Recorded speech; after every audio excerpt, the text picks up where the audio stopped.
So, happy Thursday, USA. Good morning, good afternoon. Ayan na pala. At ito nga, at ako'y bago tayo magkagayak at papasok.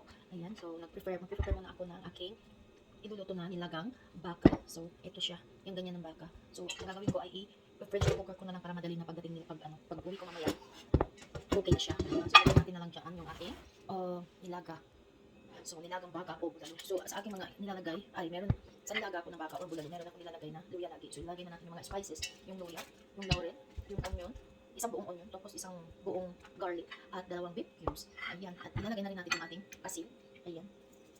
I-pressure cooker ko naman guys, para madali ang luto, di ba? At yung ating durog na paminta, kasi hindi ko makain si Bunso ng ano.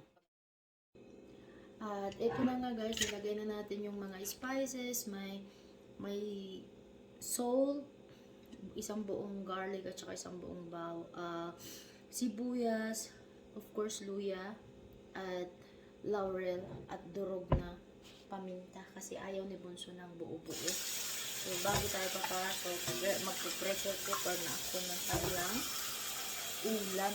Ayan. Para pagdating ko, kain na lang. Ayan, gaman. So ito na nga, lalagyan na natin ito ng tubig guys. So mga isa or dagdagan pa natin kasi mag-observe yung kanyang sabaw sa pampalambot, diba? Ayan. Masarap magsabaw kay malamig. Oh, ganun. At hindi lang yan mga kabebe ko. Of course, lalagyan ko siya ng kaunting patis. Pero kung kulang yung inyong panlasa, hindi kasi ako nagsusuka, pwede naman kayo magdagdag ng kanyang pampalasa kapag luto na siya, pag kumakain na kasabay sili labuyo. So of course, bago mo ilagay sa pressure cooker, haluin mo na para mag-ano yung kanyang spices, yung mga seasoning yan nilagay mo, diba? Ganyan lang siya guys, para madalian ulam bahay. Ayan, kung nakikita nyo, nandito yung ating crockpot. Crockpot siya, pero you can put on pressure cooker. So, pwede kang mag-lechon dito, pwede kang mag-stew, pwede kang mag-saing dito, lahat. Pwede kang mag-steam dito, ganun. So, ngayon, naka-off po siya ngayon. So, ilalagay natin siya sa pressure cooker.